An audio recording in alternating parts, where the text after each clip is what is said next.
Assalamu alaikum friends. Farhan Ahmed is in front of you again with new lecture that is about Elizabethan period. Before discussing Elizabethan period, I would like to tell you that it is not only one lecture, but it is a series of lectures. In the previous videos, I have discussed about Anglo-Saxon period, Anglo-Norman period, Age of Chaucer, Age of Revival, and now I am going to discuss about Elizabethan period. मैं आपको ये बात बता दूं कि जो Elizabethan period है इसको एलिजाबेथन पीरियड कहते क्यों हैं। पहली बात यह है क्योंकि इस दौर के अंदर जो क्वीन थी, एक ऐसी औरत जो रूल कर रही थी इंग्लैंड पे उस वक्त, उसका नाम था क्वीन एलिजाबेथ। तो क्वीन एलिजाबेथ की वजह से इस पूरे पीरियड का नाम रख दिया गया एलिजाबेथन पीरियड। ये तकरीबन स्टार्ट होता है 1558 से 1558 से और ये ख़त्म होता है 1603, यानी कि 1603 में जाकर ये ख़त्म हो जाता है। तो ये एलिजाबेथन पीरियड था। इसको हम शेक्सपियरियन पीरियड भी कह सकते हैं, एज ऑफ शेक्सपियर भी कह सकते हैं। क्यों? क्योंकि इस दौर के अंदर जो सबसे बड़ा राइटर माना जाता है वो शेक्सपियर था और यकीनन उनके जो ड्रामाज हैं, प्लेज हैं, बड़े कमाल के हैं। उसके बाद ये जो पीरियड है इसको रिनाइसेंस भी कहा जाता है, रिनाइसां बोल देते हैं, रिनाइसेंस बोल देते हैं। तो एज ऑफ रिनाइसेंस भी बोला जाता है। क्यों? क्योंकि इसी पीरियड के अंदर वो एक जो मूवमेंट है वो चली थी इंग्लैंड से चलती हुई, जो यहाँ जो इटली से चलती हुई इंग्लैंड में पहुँची थी, फिर उसने बहुत ज़्यादा काम किया, तो वो इसी दौर के अंदर थी एलिजाबेथन पीरियड में। तो इन तीन नामों में से किसी से भी सवाल आ सकता है, शेक्सपियरियन पीरियड आ सकता है, रिनाइसेंस आ सकता है, एलिजाबेथन पीरियड आ सकता है, तो घबराना नहीं है, इन दोनों में से ही कोई होगा। तो ये जो पीरियड है एलिजाबेथन पीरियड, इसको गोल्डन एज बोला जाता है। गोल्डन एज क्यों बोला जाता है? क्योंकि इससे पहले अगर हम बात करें Anglo Saxon period, Anglo Norman period, age of Chaucer, age of revival, तो उनमें तकरीबन ये चीज़ें चल रही थी कि लड़ाइयाँ थी, बहुत ज़्यादा लड़ाइयाँ थी, झगड़े चल रहे थे, लोगों के पास लिटरेचर का वक़्त तो था ही नहीं, हर वक्त वो लड़ाई में रहते थे। कभी पार्लियामेंट के अंदर लड़ाई हो रही है, कभी फ्रांस के साथ लड़ाई हो रही है, मुख्तलिफ किस्म की जंगें ही चलती रहती थी। लेकिन क्वीन एलिजाबेथ के दौर में ना जी ना कोई जंगें नहीं थी, बड़ा अमन था, बड़ा सुकून था, इसलिए इसको गोल्डन एज बोला जाता है। और जब जंगें नहीं थी, लड़ाइयाँ नहीं थी, तो लोग किसकी तरफ आए? लिटरेचर की तरफ आए, पढ़ाई की तरफ आए, किताबों की तरफ, राइटिंग्स की तरफ लोग आए, और इस तरफ आए तो उन्होंने फिर लिटरेचर में बहुत ज़्यादा काम किया। यही वजह है कि इस पीरियड के अंदर हम देखते हैं बड़े कमाल के पोइट नज़र आते हैं, बड़े इंतहाई कमाल के हमें नज़र आते हैं, ड्रामेटिस्ट नज़र आ रहे होते हैं, और यूनिवर्सिटी विट्स भी इसी पीरियड के अंदर हमें नज़र आते हैं। तो इस एज को गोल्डन एज बोला जाता है। उसके बाद जिस तरह हमने एज ऑफ रिवाइवल में पढ़ा था कि प्रिंटिंग प्रेस जो है वो आ रही थी,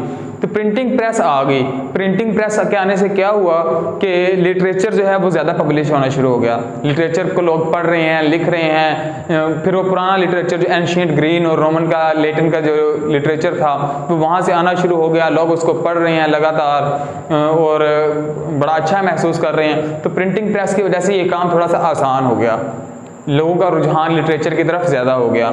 फिर इसी पीरियड के अंदर मुख्तलिफ लोगों को वॉयजेस पे भेजा जाता था, वो जाते थे, दुनिया में घूमते फिरते थे। पहले तो यही समझते थे कि बस जो भी है इंग्लैंड ही है, बाकी बाहर दुनिया है ही कोई नहीं, दुनिया बहुत छोटी सी है। लेकिन जब मुख्तलिफ लोगों को वॉयजेस पे भेजा गया तो पता चला नहीं जी, दुनिया इतनी छोटी नहीं है, दुनिया बहुत बड़ी है। जिसमें हम देखते हैं कि कोलंबस ने अमेरिका को डिस्कवर किया था, फिर उसके बाद वास्को डे गामा ने बरसगीर, जिसे हम इंडिया भी कह सकते हैं, मतलब सारा मिलके इंडिया हो गया, तो इंडिया को डिस्कवर किया था। तो ये सारा वॉयजेस थे, ये भी काम इसी एलिजाबेथन पीरियड के अंदर चल रहे थे। उसके बाद बात कर लेते हैं रिनेसेंस के बारे में। तो रिनेसेंस क्या है? रिनेसेंस एक मूवमेंट है, एक ऐसी मूवमेंट जिसमें क्या हुआ था कि जो पुराना लिटरेचर था, ग्रीक का या रोमन एंशिएंट जो लिटरेचर था उसको लाया गया, उसको पढ़ा, उनकी जो सिविलाइजेशन थी उसको अडॉप्ट किया गया। तो ये सारा रिनेसेंस के अंदर हुआ था। जैसे हम देखते हैं रिनेसेंस का मतलब क्या होता है? रीबर्थ। तो रीबर्थ किस चीज़ की? उस एंशिएंट लिटरेचर की जो पहले चीज़ें गुजर चुकी हैं, उसके बारे में लोगों का लव, लोगों ने उसको अडॉप्ट करना शुरू कर दिया। लोग चाहते थे कि यही रहे। अब ये पहले कहाँ पे था? पहले ये था इटली में, शुरुआत में तकरीबन 14वीं सदी में ये इटली के अंदर मौजूद था। फिर इटली से ये लोग जाहिर सी बात है इसको पसंद करते थे, इसलिए वहाँ से फैलता ये कहाँ पे पहुँच गया? इंग्लैंड में पहुँच गया। और ऐसे पहले इंसान जो इम्प्रेस हुए थे रिनेसेंस से, उनका नाम था सर थॉमस मोर। और उनका जो वर्क है बहुत फेमस वर्क है यूटोपिया। तो ये पहले इंसान थे जो रेनेसांस से इम्प्रेस हुए थे और इन्होंने काम शुरू किया था। इन्होंने लिखा था यूटोपिया। अब ये इटली से आया था इंग्लैंड में। मैं आपको बताता हूँ, जिस तरह कोई भी एक सेंट्रल आइडिया होता है, फिर वो फैल जाता है चारों तरफ, मुख्तलिफ साइडों पे फैलना शुरू हो जाता है। इसी तरह कोई एक आइडिया जो होता है वो इस इर्द गिर्द फैलता है, कोई भी एक बात होती है वो फैलना शुरू हो जाती है। अब रिनेसांस भी फैलना शुरू हो गया मुख्तलिफ साइडों पे। इसको बोला जाता है कल्चरल डिफ्यूजन। कल्चर डिफ्यूजन इसको बोला जाता है कि कोई भी एक कल्चर है वो मुख्तलिफ जगह पे फैलना शुरू हो गया। तो रिनेसांस भी इसी तरह से फैला था इंग्लैंड में, लोगों ने देखा, लोगों को बड़ा अच्छा लगा, वो फिर फैलता फैलता इंग्लैंड के अंदर भी पहुंच गया, इटली से इंग्लैंड में पहुंच गया।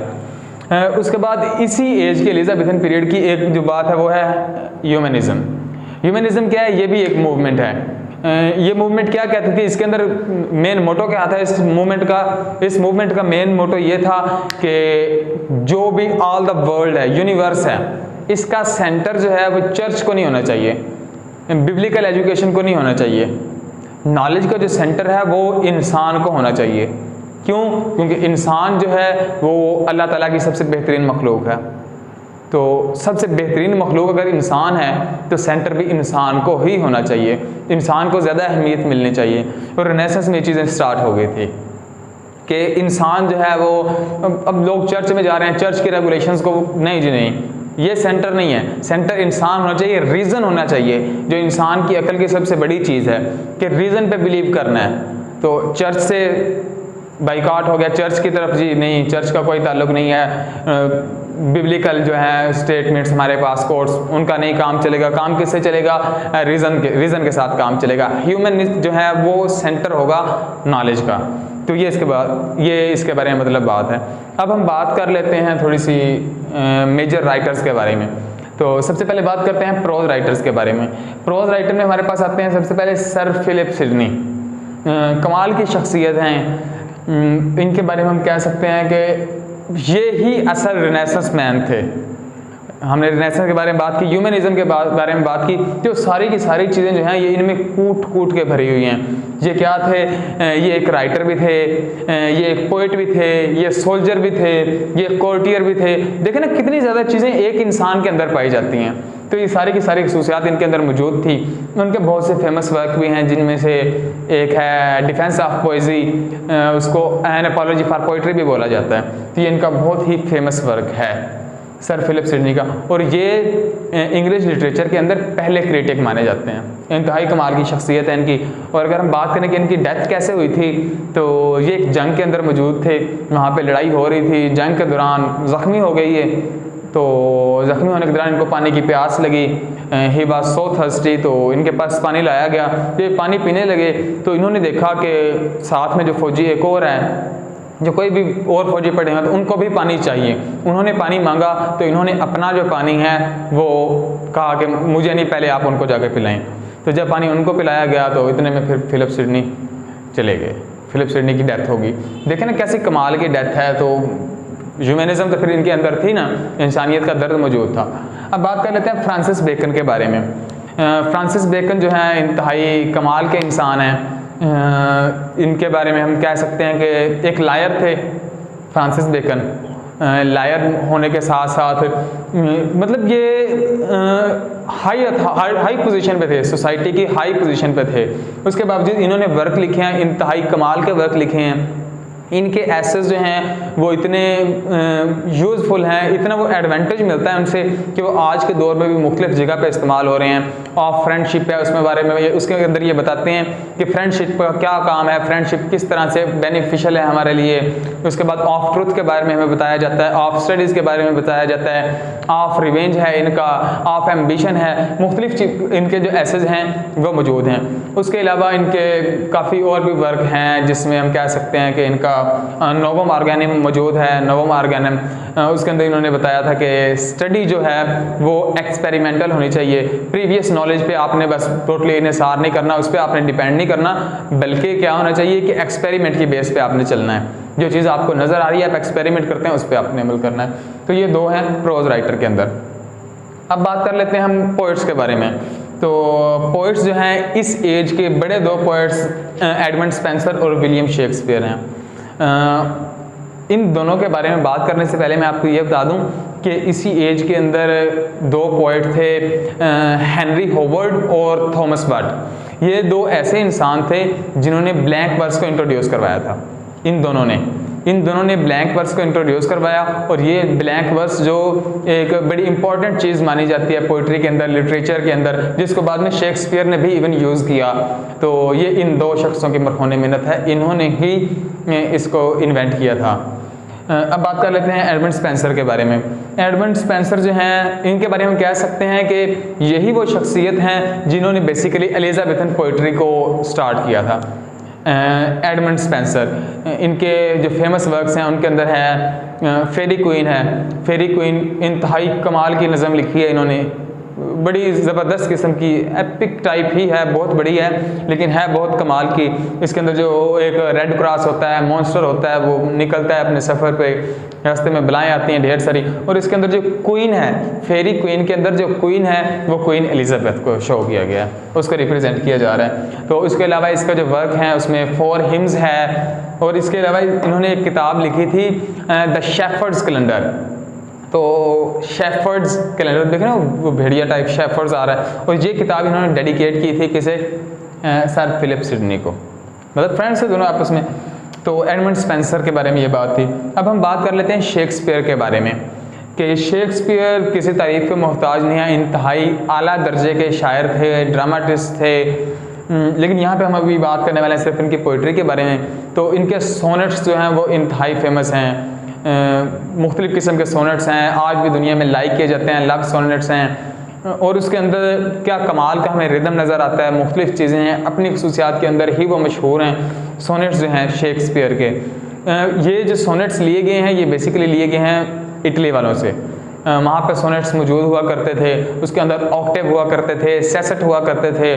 तो इन्होंने क्या किया कि ऑक्टेव वहीं से उठा लिया और सेसेट जो है उसको थोड़ा सा तब्दील किया, अपने तरीके से इस्तेमाल किया।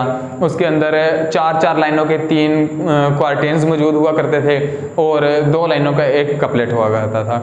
इस तरह वो 14 लाइनों पर मुश्तमिल एक सोनेट बन जाता था, और इंतहाई आला किस्म के जो इंसानियत को बड़े पसंद आते हैं वो सोनेट्स इनके मौजूद हैं, आज भी दुनिया में पढ़े जाते हैं। आज के लेक्चर में सिर्फ इतना ही।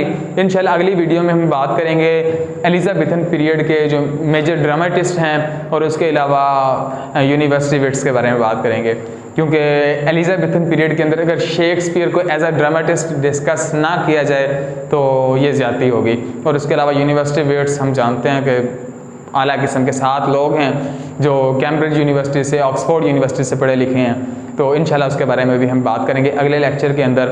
आई होप कि हर चीज़ आपको क्लियर हो रही होगी। साथ साथ जहाँ पे कोई कन्फ्यूजन हो तो कमेंट सेक्शन में ज़रूर अर्ज़ करें। इंशाल्लाह मैं हर कमेंट को देख रहा हूँ, और हमारे चैनल को लाइक, शेयर और सब्सक्राइब करना मत भूलिए। अल्लाह हाफ़िज़।